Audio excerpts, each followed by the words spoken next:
Hi, I'm Tom Burgess and you're listening to The Real Agenda, the podcast of political change. Now today, we're not talking about Brexit, but more about the causes of Brexit and the widespread frustration at the failure of partisan politics and of traditional economics to end the toxic inequality and the unnecessary financial hardship that's suffered by millions in our country every day. When it comes to policy platforms, that is the real agenda.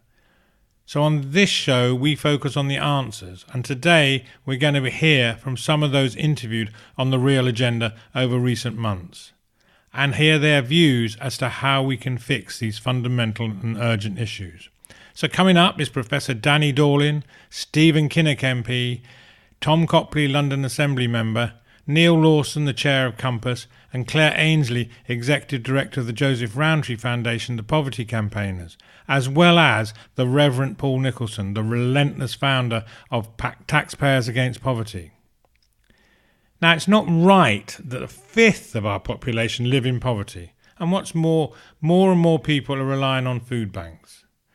We've all got to get behind the changes that can solve poverty and the financial hardship.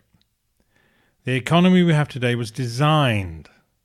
It's the result of a set of decisions that were made about our society's priorities and resources. So just as it was designed, we can redesign the economy to free people from the grip of poverty, so that the economy works for everyone. The challenge is getting the political will to act, and to act urgently.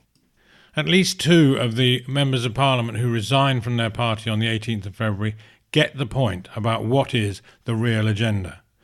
Sarah Wollaston MP said she felt great sadness at quitting the party, but said Mrs May simply has not delivered on the pledge she made on the steps of Downing Street to tackle the burning injustices in our society. And I think many of us would agree with that. And Heidi Allen highlighted her concerns about poverty as well as Brexit, saying, "I can no longer represent a government and a party who can't open its eyes to the suffering endured by the most vulnerable in our society, suffering which we have deepened while having the power to fix." So what happens now? Well, let's first remind ourselves of one of the basic and fundamental principles outlined in Article 25 of the Universal Declaration of Human Rights. Everyone has the right to a standard of living adequate for the health and well-being of himself and his family, including food, clothing, housing, medical care and necessary social services, and the right to security in the event of unemployment, sickness, disability, widowhood, old age or other lack of livelihood in circumstances beyond their control. This is also the objective behind the campaigning group Taxpayers Against Poverty, of which I'm a director. We launched the Moral Case campaign for adequate minimum income and truly affordable housing, and we have collected and submitted evidence so several lawmakers, members of select committees and all-party parliamentary groups. So in October 2018, I asked the founder, Rev Paul Nicolson, about his first-hand experience of helping low-income families. Families are having a really rough time on low income. Again, it's the same problem of very low incomes and very high rents, and rents going higher and higher. So in Haringey here, we have come across a group of homeless families in temporary accommodation. They become homeless for the same reason: rents are too high and income is too low.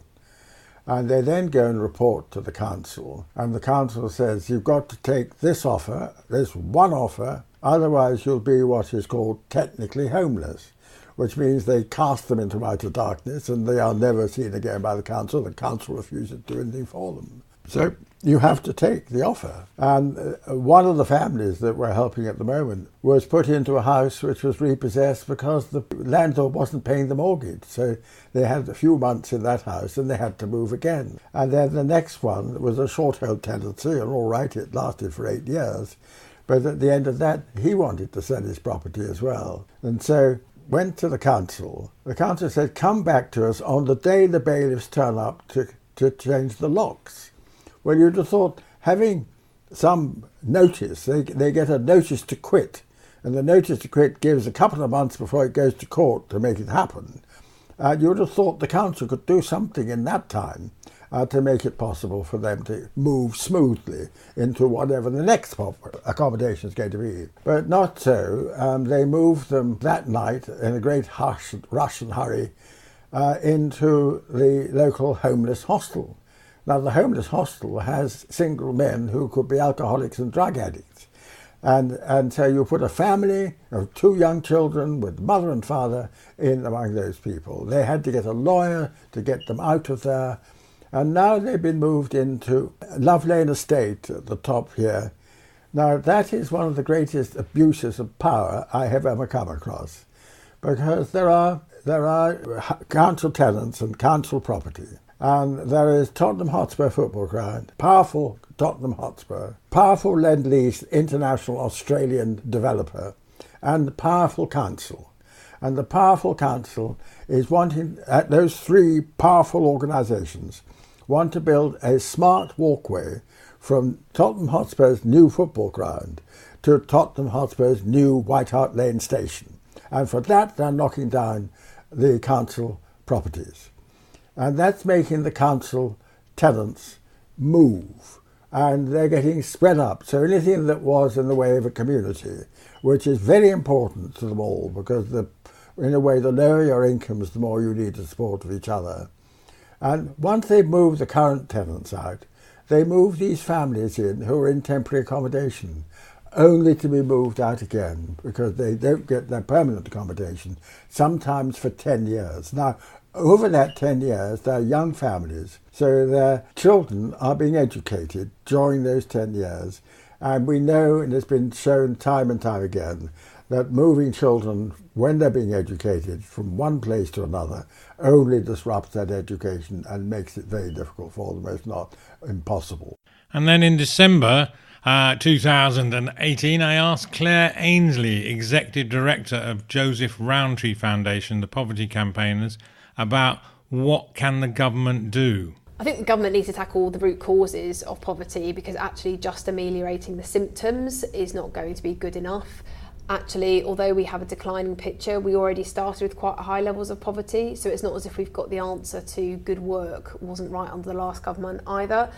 I think they need to look at the really deep-rooted causes of poverty, and JRF believes they are about work and the type of work we have, and it not paying enough to make ends meet and people not being able to progress through it. It's about housing and people's costs, because actually part of what is going on is that the payments government is making in terms of benefits and increasing the net level of the national living wage are just getting outweighed by increasing costs. So tackling housing costs is pretty primacy, and having a better social security system. And we know that the problems of universal credit are well publicised, but how would we have a social security system that really goes hand in hand with work that pays? So I think tackling the root cause is part of the answer. And JRF's message are there are really tangible things that can be done. Poverty is a problem that can be solved. We think that the government should put more money into affordable housing, that we should increase the supply of social housing, that we should increase the living wage and encourage more employers to pay the living wage, and also work with them to train people up so that we can have better routes to progress. And that we think that social security, the goal of social security ought to be to increase earnings over time. And as a start, the government could end early the benefits freeze, which it's had on for the last 3 years. So is there a role for business here, in terms of the sort of social purpose and the wider purpose of business? Definitely. I think solving poverty is something that is going to take a joint and shared approach. And I think there are plenty of things that businesses and employers can do. And I think part of the good news is that we speak to lots of businesses, and I think there are lots of businesses and employers with good intent. I think that they get that they want to live in a society where people are able to thrive and prosper. It's good economically, but it's also good morally and socially too. So there are practical things that businesses can do and are doing. So giving people better security over their contracts, being able to ensure that they have standardised hours to allow them to plan. being able to give them opportunities to progress at work. So what we call the minimum wage should have been a starting wage, but lots of people are just stuck there and they are stuck in and locked in low pay. So how can firms really use their opportunity of skills and training to progress people at work? How can they tackle things like flexibility at work for people who have got disabilities but who want to work and could work? There are plenty of things that employers can do, either through wages, through their fringe benefits, also through the type of employer they are. So I think it's about a shared solution, really. Back in November 2018, for an episode released in January, I met with Stephen Kinnock MP in his office in Parliament. He'd recently published a book called Spirit of Britain, which included contributions from other eminent politicians. I asked him about his recommendations for solving the fundamental problems of the country and improving the lives of so many people in hardship. The sort of policy part of the book is divided into 4 thematic areas: work, family, community and country. And in terms of what we do, economic policy, for example, we've got a number of recommendations around rebalancing between income and wealth. So we say that the biggest problem is not so much income inequality in the UK, but wealth inequality. And, top 1% of the population owns 24% of the wealth, and that's a completely unsustainable position. So we recommend, for example, a land tax. We've got land is worth, the overall value of land in our country is worth £5 trillion. Now you put a 1% windfall tax on that, because of course so much of the value of that land is because of all the public sector investment that's been put into it. Put a 1% value windfall tax on that, that's £50 billion that you generate right there. And the great thing about it is it can't be spirited away by clever accountants to some random jurisdiction. On education, we recommend that instead of pledging 11 billion to tuition fees, that each person at the age of 16 should be given a personal budget for lifelong learning, which they can use based on what they think is best for their education, what they think is best for them as, this is money for you to value your decision to, for example, go down the vocational training route or to take some years of work, but tapping into that budget whenever you need to for lifelong learning, which is also, of course, with the fourth industrial revolution and AI, that people are going to have to become very flexible and ready to invest in their own learning, but they should be supported in that. So we say, for example, a £20,000 lifelong learning budget that's given to you in your final year of secondary education. There's a lot in there about industrial strategy, particularly around getting a proper energy policy in place so that people investing in manufacturing have got some stability and are able to compete on energy costs.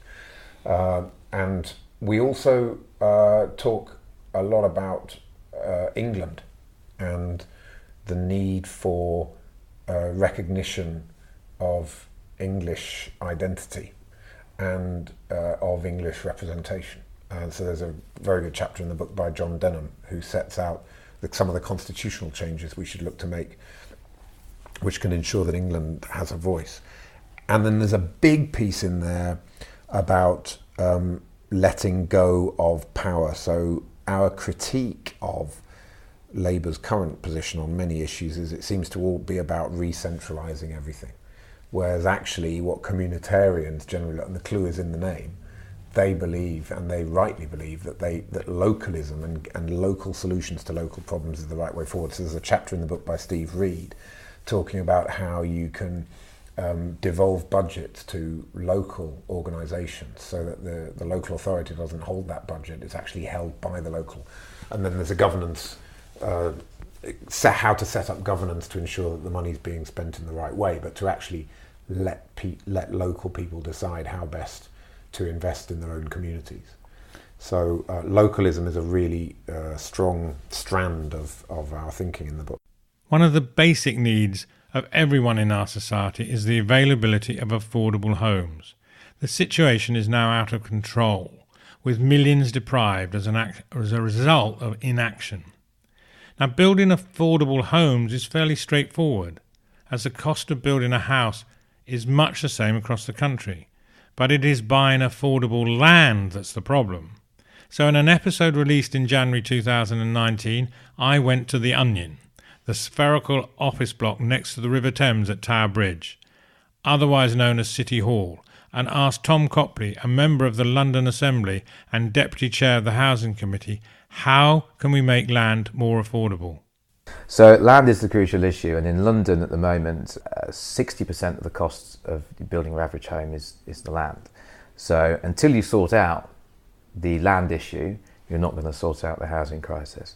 And there are a number of things that I think need to be done. One thing, for example, would be changing the Land Compensation Act so that councils are able to buy land, compulsory purchase land cheaply, like they used to be able to, without having to compensate the landowner for its value with planning permission for housing. You know, when agricultural land gets planning permission for housing, its value goes up on typically 100 times.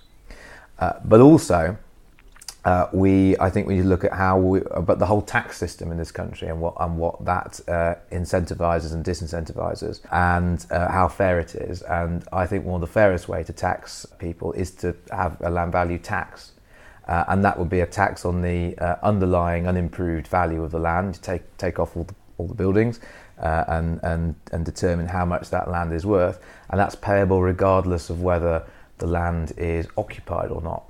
So it also incentivises people who own land not just to sit on it, which is what a lot of private developers do, waiting for its value to rise.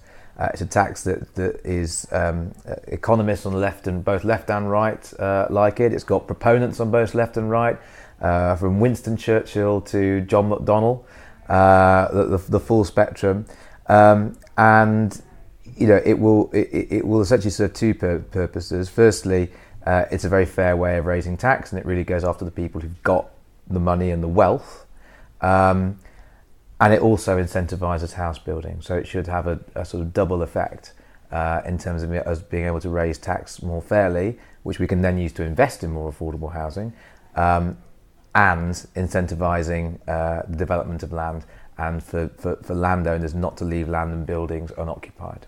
So we could abolish council tax and business rates as well as stamp duty with this practical system of a charge based on land values. Yeah, it's not meant to be an additional tax, so we can replace. I mean, we have a ridiculous way of taxing property and land at the moment through council tax and business rates and stamp duty, all of which are regressive and all of which create perverse incentives. You know, for example, I mean, they now do allow councils to sort of increase the rate of council tax on empty properties, but you're talking 100 or 200% council tax. If you're a billionaire that owns a £30 million mansion, you know, 200% council tax is not really going to have any impact on you whatsoever. So with a land value tax, you can replace all those taxes. It's paid, as you say, by the owner of the land rather than the tenant. And in economic terms, it's impossible or very difficult to pass the tax on to tenants, because what should happen is that the value of the value of the tax essentially would come off the rent that the tenant would pay. So it's not as if this is going to be some additional burden on tenants as well. That's really paid by the owner of the land, and that's a much fairer way of doing it than, you know, taxing tenants based on the value of the property owner's property based on what it was in 1990 or whenever it is they were last valued. So yes, a much fairer and more equitable way of taxing people. The renowned expert on inequality, Professor Danny Dorling, has written more books than Shakespeare has plays. So in January 2019, I visited his academic hangout in Oxford, and I asked how we're going to fix things and make life better for the struggling families in the UK. I mean, you cannot live at this level of extreme income inequality and be happy. You can celebrate slightly the fact that it isn't getting worse, but the future of young people in Britain depends mainly on what money their parents can hand over to them to allow them to be housed wherever they might want to work. That the income and wealth of your parents determines your future, not how hard you work or anything else. And that annoys young people in particular, luckily. People won't accept their place. Agitation. If you do not agitate, it doesn't get better. The people on very high incomes tend to be selfish. tend not to be people who think of others in general very kindly, and work very, very hard to keep having more than everybody else. And the people with high wealth do the same. And they mainly fund the political parties, which of the parties are inequality. That is the main job of some political parties in Britain. And so it requires a lot of work, mainly by people without a lot of money behind them, to expose this, to expose the lies that are constantly being told by these people, to help politicians who understand this to become elected, to help them then enact policies that begin to make things better. The last time we did this, it took 60 years to go from peak inequality to the bottom. I mean, it's a huge project, and it requires enormous labour. That labour comes in many, many forms. You can look at the suffragettes as part of that, and part of income inequality in the past was the difference between men and women. You can look at the worker trade unions in it. You can look at people worried about child poverty rates. You can look at people worried about slum housing. It's so many different projects have actually at their core been about the unfair way in which different groups of people were being treated. So there's one thing getting politicians to act. The other thing is, what do we want them to do? So what particular policies, directions, strategies should we adopt to make things better? You have to see inequality as a problem. The minute you see inequality as a problem, the strategies become much easier. If you see it as an example that you're doing well economically, then it's very hard to get the strategies in place. The most simple strategy of all, the one that's been shown to be most effective, is to have a high marginal rate of taxation on very high incomes. Not to raise money. This isn't to raise money for taxation. You don't want large numbers of people earning many, many more times other people. You actually want to deter greed. And one way in which you deter people being greedy is you say, well, if you're already getting £2 million a year and you decide that you want the bank that employs you to pay another $1 million to you, 90% of that money has to go to the common good, and you can just keep 10% of it, which is still £100,000, which is a fair few holidays really, because you've already got a starting income of 2 million. And lots of research has shown that those countries that maintain the high marginal rates of taxation are the ones in which income inequality remains the lowest, because there'll always be greedy people. You have to find a way of controlling the small number of people that are greedy.